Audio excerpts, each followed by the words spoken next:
Hello, commercial real estate investors. My name is Richie Trum, and I am the Cost Segregation guy. And welcome to my video newsletter. Today's topic is going to be on bonus depreciation.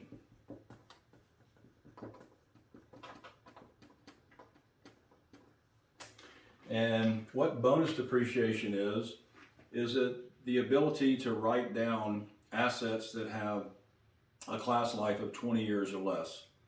And so what that means is, in the course of a cost segregation study, since we are actually breaking out 5, 7, and 15-year assets, those assets could be available for an immediate write-down in the case of a 100% bonus, or a partial write-down in the case of 50% bonus.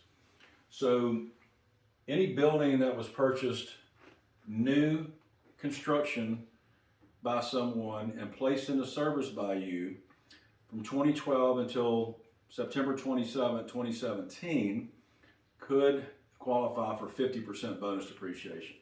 So what that means is that when we go in and do a study and we segregate those 5, 7, and 15-year assets, as long as you bought the building, newly constructed the building, placed it in service, and it's your building, then you could write 50% of those assets down in the first year that we do a study.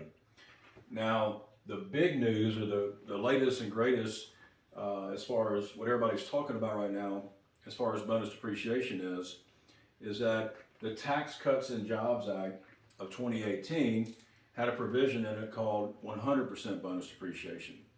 And so one of the landmarks that was created through that process is that instead of being a newly constructed property or new construction, now we can have new and used assets qualify. So this is the first time in history that, as far as I know, the tax code has allowed bonus depreciation on used assets. Okay, and so the key to remember here is that September 27, 2017, any properties purchased after that date up until December 2022 qualify for 100% bonus depreciation. Okay, and so in 2023, that's going to be phasing out to 80%. 2024, that's going to be phasing out to 60%. In 2025, that's going to be phasing out to 40%. In 2026, 20%. So right now is a very good time to purchase assets to be able to take advantage of the bonus depreciation. Just remember that it's not the tax year that you elect to do a cost segregation study that affects whether or not you can take bonus. It's the year that you purchased it. So again, 2012 to 2018, 50% bonus on newly constructed properties.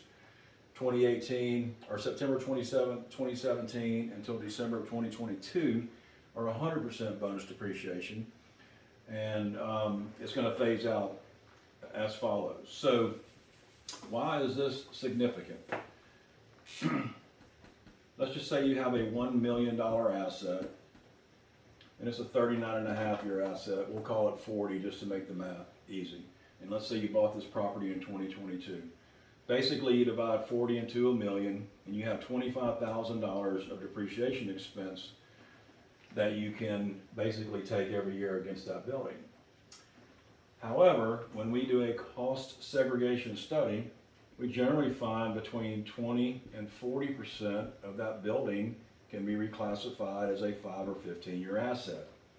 So what that means is if you do a study on your building, and let's say now, we'll just use a number of 30%. So now, instead of only being able to write down $25,000 in depreciation expense, you can write down $300,000 in depreciation expense.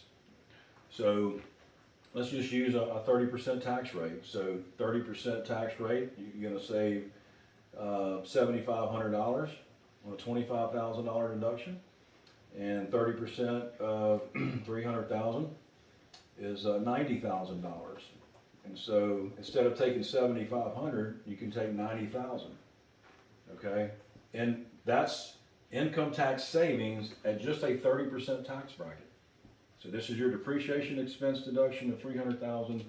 This is your actual tax savings at a 30% tax bracket. If you're a 37.5% tax bracket, your savings is going to be even more. So here's a couple things to remember about bonus depreciation is you do not have to take bonus depreciation. You can actually opt out. Okay, you can opt out by class life. So you can say, I'm not going to take any of my, you can opt out of 5-year assets. You can opt out of 15-year assets. Or you can opt out of both of them. Just remember that if you opt out of bonus depreciation, you can't opt back in. Once you make that election, you're stuck with it for life of that building. However, if you make an improvement to that building, let's say this $1 million building, and in 3 years you do a $300,000 facelift to it, those improvements could be eligible for bonus depreciation. So even though you opted out on the original asset, on the improvement, basically you could take bonus depreciation moving forward.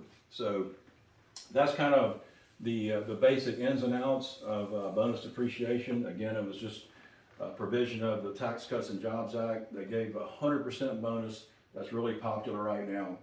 So one of the things that you have to ask yourself as an investor is, if I don't have my building broken out like that, so let's just say all of my asset is in 39.5-year class life. What that means is you cannot take advantage of this money that the IRS is giving away. So basically, the only way that you can do that is to have your building segregated. And I'm not saying you necessarily have to have a cost segregation study, but it has to be broken out somehow. And the best way that I know how to do that is cost segregation. So that pretty much concludes our topic today. If you have any specific questions about your situation, just drop them in the comment box below. If you like what you've seen today, then just give me a thumbs up and subscribe, and that way you'll be notified of any new videos that we put out. And if you want to get a no cost, no obligation estimate for yourself on your personal building, then you can actually email me. My email address is in the description below. And thank you for tuning in. That concludes our video newsletter today.